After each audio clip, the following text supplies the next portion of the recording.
Susan Sontag is one of America's best-known writers, critic, activist, playwright, essayist. She has written a new novel called In America. Inspired by historical events, it tells the story of a group of Polish immigrants who traveled to California in 1876. Led by one of Poland's greatest actresses, the group attempts to establish a utopian commune in search of identity. I am pleased to have Susan Sontag back on this program. Welcome back. I'm really glad to be back, Charlie. Not just because you pounded the table. Thank you. I'll pound the table. All right. Tell me about this book and how it came about and where did the idea come from and how much of it is based on fact.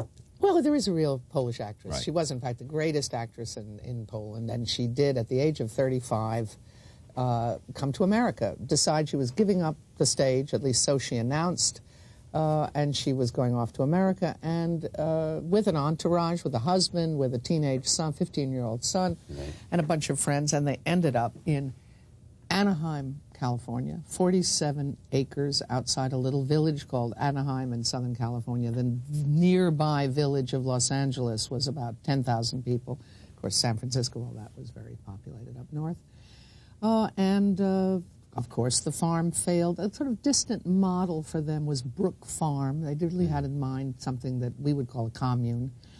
And she went back on stage and had a great career here.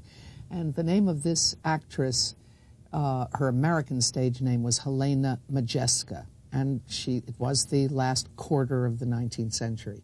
So that story, which I discovered purely by chance, I didn't know the story. I discovered it doing one of my favorite things, browsing in a bookstore and opening a book that looked weird and discovering on a page something about this group of Poles who came to Southern California. And I thought, oh, that's my next novel. And the last novel, The Volcano Lover, and this one, I liked having a real story that I could use as a kind of trampoline. Of course, it's completely reinvented, completely changed. But it's a kind of trampoline to do? Well, to tell a great story, a story that's very resonant, that suddenly just clicked in my mind, how can I put it, that with this story, the story of the Polish actress who comes to America, ostensibly to shed her old identity and become a completely different person, because that's what America represented to a lot of people. But in fact, she both did and didn't become a new person. She went back on the stage here eventually and had an even greater career. That's a very American story. So it was a way of telling a story about America, a very emblematic story about America. And also, something very dear to me that I've been brooding over for a long time, to write a theater novel, a novel in which the main character was an actor, and a novel about a life in the theater. It really interests me a lot. Why? I mean, what is it about that interests you? Well, I love actors. That doesn't sound like well, you're also dopey. Involved with the theater in ways. Yeah, I've hung out with actors and directors all my life. I've done a tiny bit of acting myself, a little bit of directing, both in the theater and in movies. And I don't know. I think writing fiction has to come, maybe writing in general, but I'm sure about writing fiction, it has to come from a deep place. And I think I spent a big part of my life preparing to write this novel without knowing I was preparing. That is to say, really coming to some kind of real understanding of what actors do and how complicated and strange they are, and then the psychology of actors that really interests me a lot. And this woman, I mean, she's a star. She's not just an actor, she's a star. And there's a certain kind of diva figure that also interests me. I mean, there are people like Sarah Bernhardt or Vanessa Redgrave or Jean Moreau or people like that who are a very complicated, very thoughtful people who have some public role to play. Yeah. Let me just interrupt you, because I am absolutely fascinated, too, about actors. Actors. Actors Good. Because they come here, and especially if in conversation with gifted directors, it used to be said, there are directors that have contempt for actors, and that there are directors who love actors and genuinely appreciate what they bring, and I find that the majority are the latter. I mean, I haven't really met many of those who at least have expressed to me a contempt for actors. Talking about directors now. I think it's more common among movie directors, don't you think, But than probably, theater directors? Probably, yeah. But what I do find is this, I mean, that the best directors, they just have this almost undefinable sense of what it is, the magic of the craft that actors bring. You know, and you're interested not just in the craft, but the whole process of the persona as well as the craft, and the idea of spending your life becoming someone else. Exactly. You know? I think I'm very interested, or interested isn't the word, enthralled, absorbed, totally involved, I don't even know what the right word is, in the idea of transformation or self-transformation. And you could say the actor, the actor both represents that idea at its most profound and in some ways at its most superficial, because there is such a thing as acting in the sense, it's also such a complicated idea. Acting, that just means pretending. That is, you're not really transformed at all. One of the oldest debates about acting, it goes back to the 18th century, is does the actor have to feel what he or she is experiencing? Or does he have to show it? Or just show it, right. Exactly. You know, there's that wonderful old story that I'm sure you know about Dustin Hoffman and Laurence Olivier. Yes. Go ahead. Yeah, well, it's a great story. And I'll tell you another Olivier story, which is quite good. But go ahead, tell the story well, about it's Dustin. about this is when they were making Marathon Man. When they were making Marathon Man, exactly. And Dustin Hoffman, who is surely a great actor, was preparing in the most elaborate, day after day, week after week, month after month, of entering the character and being the character. And going without sleep and all this other That's stuff. Right. So he'd be and ready. Olivier would come on the set, and he wouldn't even know his lines. He wouldn't even know what scene they were shooting that day or whatever. And he'd just look at what he had to do a minute before the camera started rolling, and then he would do something utterly magnificent.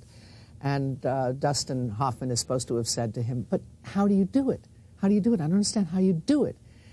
And he said, my dear boy, he's right. Yes, my dear boy, I act, meaning I pretend. The version of that I know is, have you tried? It was so, the version I heard, which is interesting because it's a popular story. I hope this is a true story. I do too, because there are versions of it. It's a great is. story. The other version I heard was that he find Dustin, and I'd love to ask this to Dustin at some point and find out, but Dustin was so into this sort of being physically feeling and exasperated and his character, who was being tortured. So he was going through the sense of sort of putting himself at a low ebb.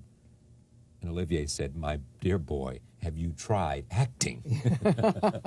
Right. Which is the other notion. There's also this story that Roddy McDowell tells, I think. Went backstage where Olivier had given an especially, I'm sure you heard, brilliant performance. Maybe I've forgotten what it was. But it was just extraordinary, even for Othello. I mean, even for Sir Laurence Olivier, it was a brilliant performance. Mm-hmm. And he went back to the dressing room waiting to burst in and say, Larry, you were wonderful. I've never seen anything like it, which apparently he was prepared to do. He opens the door, and Olivier, and maybe adding to this, but this is the way I was told, is sort of sitting there like this, and he said, "Don't you know how great this was?" And Olivier said, yes, I know, but I don't know how it happened. Mm-hmm. You know? So something had happened that made him that night rise to be bigger, better, which shows you that no matter what, preparation, technique, there's also an element of mystery about. But don't you think that's true? You don't agree with that or not? Oh, I do agree with it, but I think it's not only true of performance, I think it's also true of writing. I don't know if we just say writing and not painting or dancing or being a sculptor or being any other art. I think that what I do as a writer, there's certainly a lot of thought that goes into it. There's a lot of worry. There's a lot of preparation. There's a lot of consciousness. And yet when it really happens, you feel you're taking down dictation, that you have a sense that something is happening that you don't control, and that's why it's as good as it is. So it's always a mix between an extreme degree of self-consciousness and a surrender to a process that carries you like a wave. I mean, I've heard stories of people that would just it would just hit them, what you're just talking about, right? And they sat with pen and pencil and just pour it out. I mean, they could not do it fast I've actually enough. had the feeling sometimes that it was actually just coming out of my fingers. Exactly. But, you know, the transformation, that's what actors do. They transform. you could say of somebody who isn't really a good actor, that person doesn't transform, doesn't know how to transform. But there's so many senses of transformation, and what I liked about this story, what must have triggered my own imagination when I came across this story, literally standing in a bookstore in Boston, as it happened, and browsing in a book, which I didn't even buy, but I thought, oh, there's an interesting story. I could make something out of that, was the combination of a novel about America, of immigration to America, and a theater novel, because America is also about transformation. So it's Is that why it's called In America? Well, yeah. It suggests that they come to America, that they're just, it's not just, America is the discovery, America is an acquisition, America is an ordeal, America is a liberation. America means so many things to people in the 19th century. I don't mean to say it didn't in the 20th century, it doesn't now. But it always had a mythical character, and it always represented a change. A flight away from something bad, a flight or escape toward some sort of liberation or self-reinvention. I mean, the whole country is, I don't want to generalize about America because everything can be said about America, but the country itself is a project. It's a work in progress. Mm-hmm. Americans have always understood that our country is a kind of work in progress, and that people who come here accept the possibilities of transformation or innovation or self-reinvention. Or change. Or just change. Something different. The reasons that people come to America, sometimes it is, of course, for economic advantage, or that rather escaping poverty and misery. But America has represented real ideals for many people. The people in my novel are fairly well-to-do, educated people. They're not coming over in steerage the way my ancestors did, or did come over in steerage, and pretty much around this time, the 1870s, 1880s. These are people who came over, because there were people like that too, in first class. They chose America. They didn't choose it because they were going to have an easier life. In some way, they were going to have a harder life. But it represented some kind of ideal of freedom and self-reinvention. And I'm very addicted, maybe is not too strong a word, to notions of, that I can reinvent myself. I guess it's the most American thing about me. I like thinking... That you can reinvent yourself. Yeah, I like thinking that my life is not finished, that it's a work in progress. But I mean, you have been. I mean, everybody, yours is more of a public recognition of an evolution in terms of it's almost, you could write a book called The Evolution of an Intellectual, Well... Right? It is. I've changed. I've changed. You have changed. I've changed. I've changed. I've become a different writer. Right, you have. I like that idea. I think, Charlie, this is maybe a rude thing to say, most writers do their best work in the first third or first half of their writing life. It just is a fact. Most artists do the best work in the first. I'm not so sure about painters. And certainly not. I get a lot of people to tell you. Well, I'm not sure about painters either. But I mean, I know a lot of people think that Picasso's best work was the early stuff. Well, but a lot of painters. I mean, think of Goya. Think of Matisse did. Well, I think the late work of many painters and many composers, certainly the great composers, sure, Beethoven, and of course there are examples of writers. Dostoevsky, obviously, his greatest work was toward the end, and so on and so on and so on. But I think mostly writers do their best work early. So I guess I am a little proud of the fact that I actually, maybe presumptuously... Continue. No, I go further than that. It's not being too immodest. I think my best work is now. I'm not just continuing. I think this...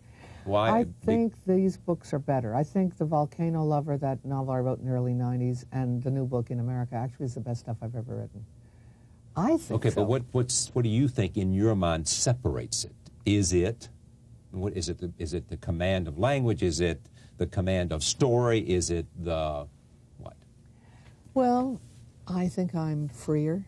I think my writing is more expressive. I actually don't think I've changed, but I think my access, this doesn't sound too weird, I think my access to myself has changed. I think I was going through a kind of narrow door, and now I'm going through a big, wide gate.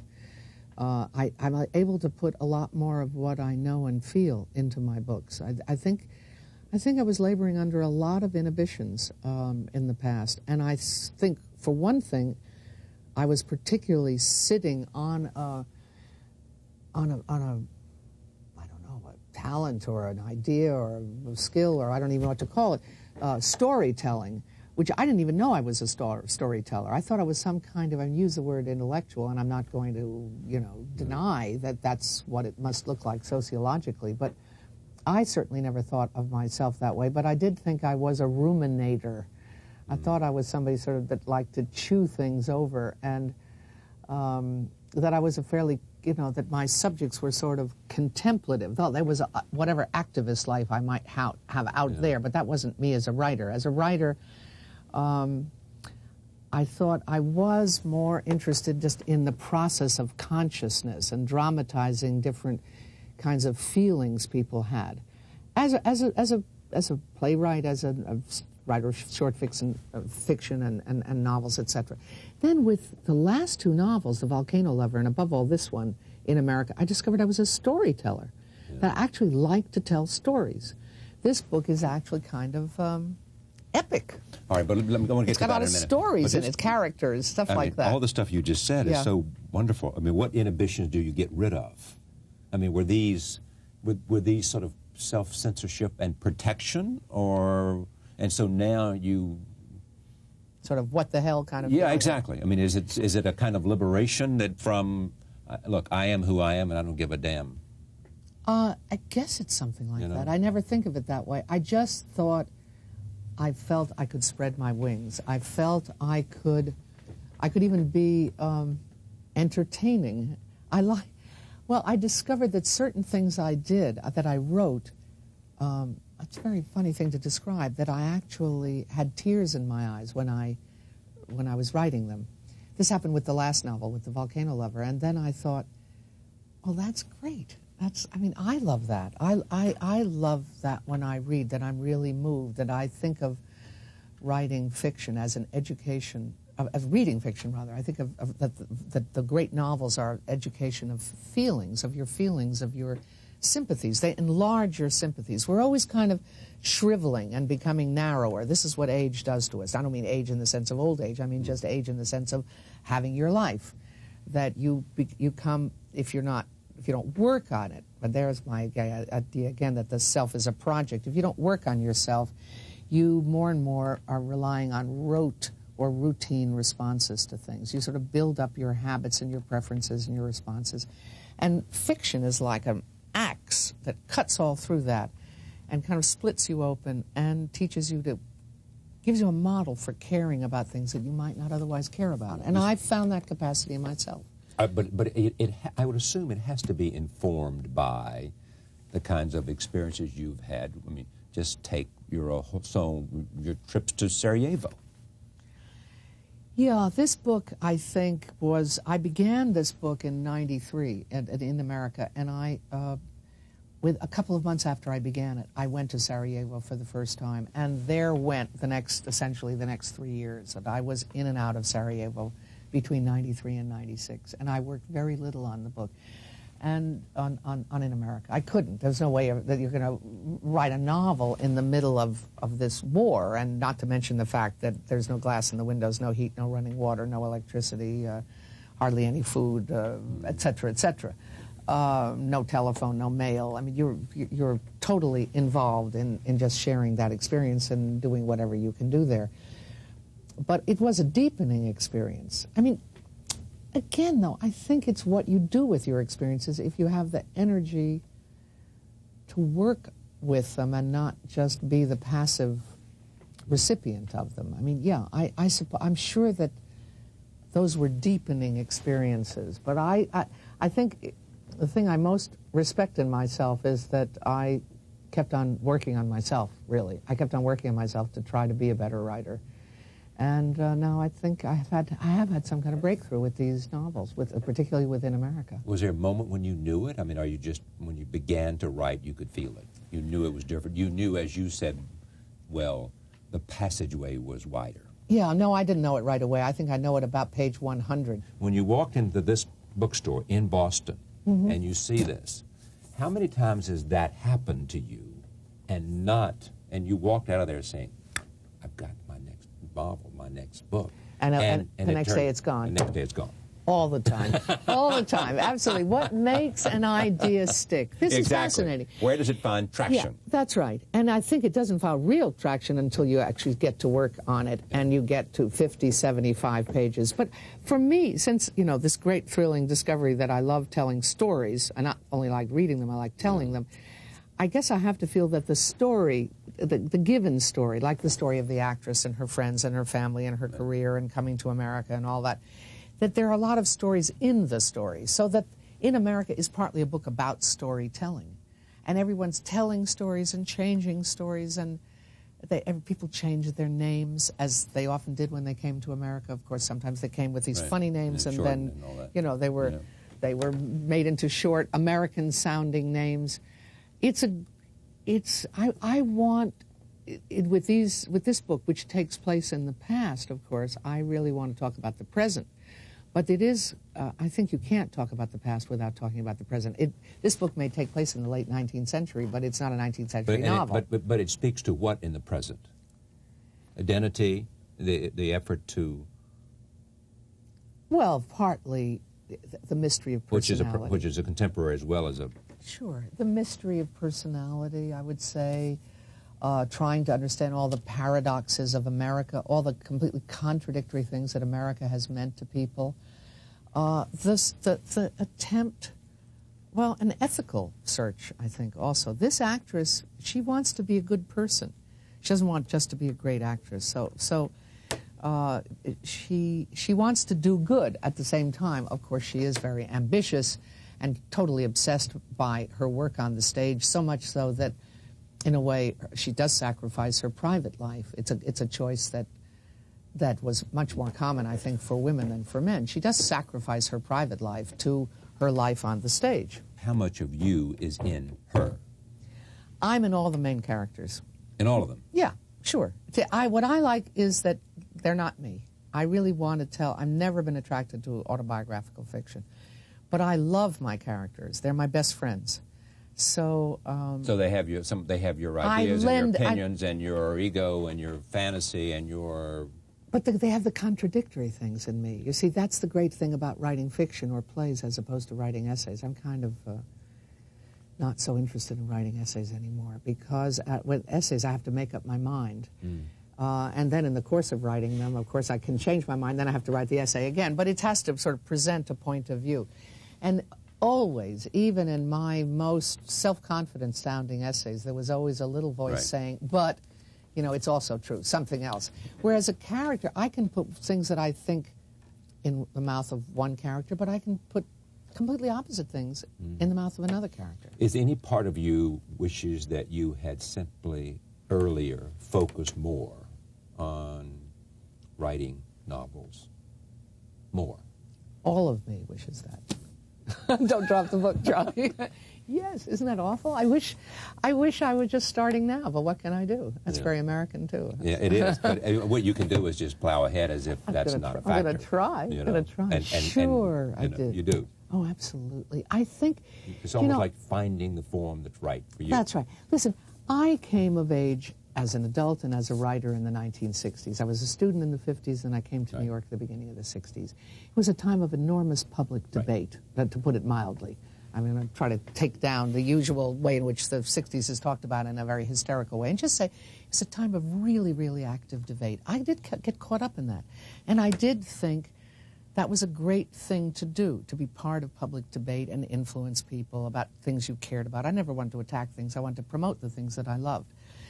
I think my own very evangelical, moralistic, again, very American streak kind of got the better of me. I was sort of interested in plugging the good, the true, and the beautiful, as I understood that to be. Other people might have thought it was a little weird, but I thought it was very mainstream and wholesome. And I got a little stranded.